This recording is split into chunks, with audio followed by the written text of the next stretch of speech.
Welcome back to Skidmore Family Farm. Today I finished up the columns. We poured the concrete and we've got the back row done and the front row, and I'll have to get more bags of concrete to do the center support columns. And once that's done, we can start framing up the cabin. It went pretty well as far as the pouring the columns. A couple of them started to sag and kind of blow out at the bottom. It didn't really affect it too much.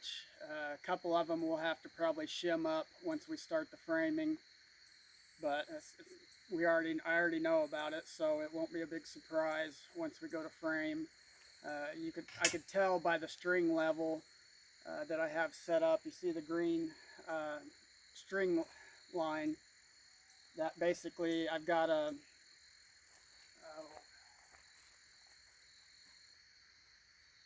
string level right here. You can basically slide that down and back and forth to keep your line level, and then you put your columns, you set your columns to that, and then take a level to the top to make sure it's level basically all the way around. You just kind of go 180 degrees and spin it to find out if it's level or not, and then you just kind of shift the column back and forth. And I didn't backfill them yet, so once they set up, if I do need to adjust them a little bit one way or the other, I can move them a little bit and then backfill it and go from there. But I just wanted to give you an update and let you know that we're still moving forward, and probably by next week we should be framing. It just depends on the lumber order that I placed with the guy down here in Hazard, Kentucky. He has a sawmill and big flatbed truck, and he gets all his own timber and mills it, and I think that's what he does for a living actually. But supposedly he's working on it right now. When I'm on my way home, I'm going to message him as soon as I leave and see if I can get a response to see when he can deliver it next week.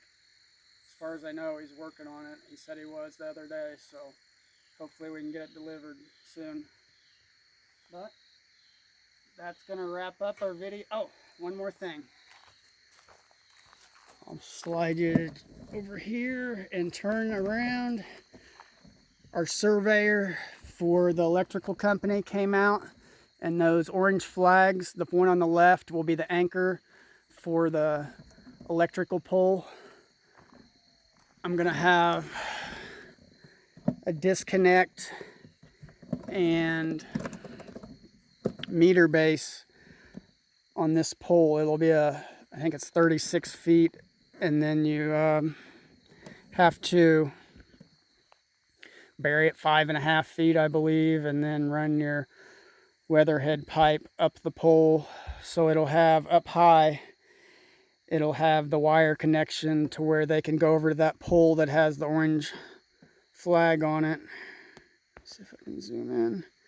He came over here with his truck and kind of pushed the weeds down, and they're going to set a new pole on the other side of that one and put the transformer up high and move that lower wire, the power wire.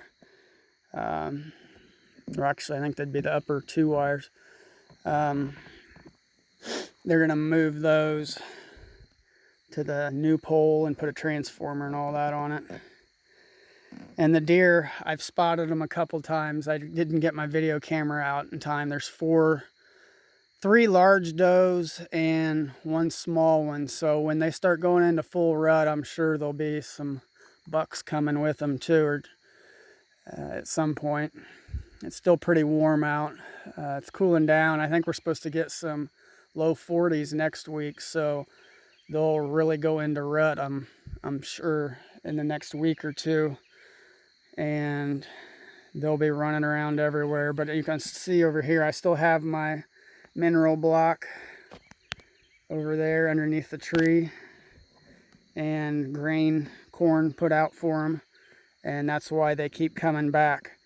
And that's the idea. Once it cools down enough to where I can hang a deer and let it hang for a week or so and have cool enough temperatures, then we'll probably go ahead and start hunting. Crossbow season already started, or archery started I think the beginning of the month, basically 2 weeks ago, into last month, beginning of this month. I can't remember the date, but we know there's deer and lots of turkey in the area. So, and I've seen quite a few rabbits down there at this far end.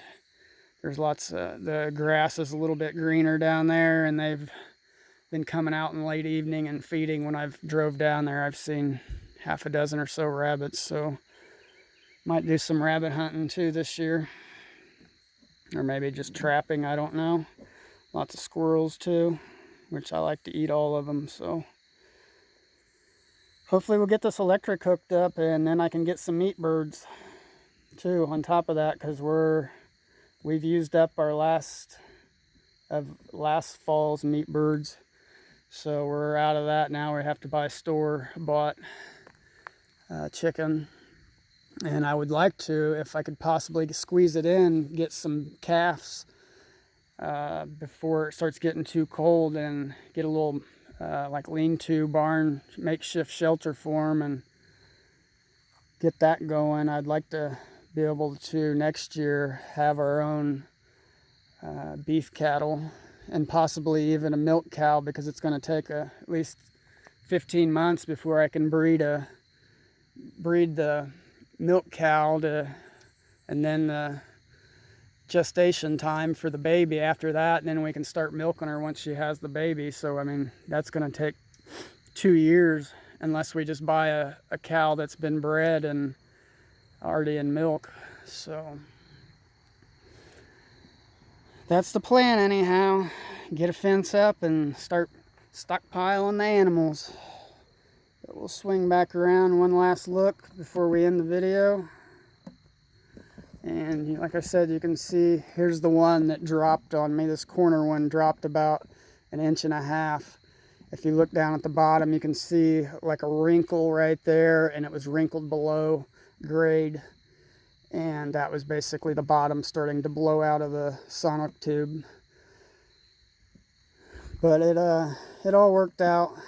Like I said, we already know in advance that there's going to be some shimming of the bottom plate for the subfloor and all that stuff. So once we start putting the floor joist up, we'll probably get a lot of them up, and then just go around and start shimming it, taking measurements and getting the level. I've got an 8-foot level at home.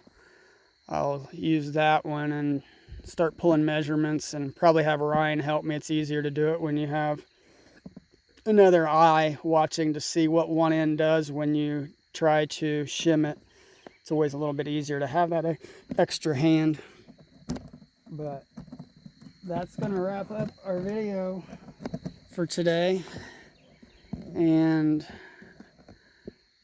hopefully next time, like I said, we'll do this center row, and then it'll just be framing and get her going and get moved in, if everything goes well. Thanks for watching Skidmore Family Farm. If you haven't subscribed, please subscribe. Hit the thumbs up to like our videos, and hit the notification bell to get all our latest videos. Thanks, and have a great evening.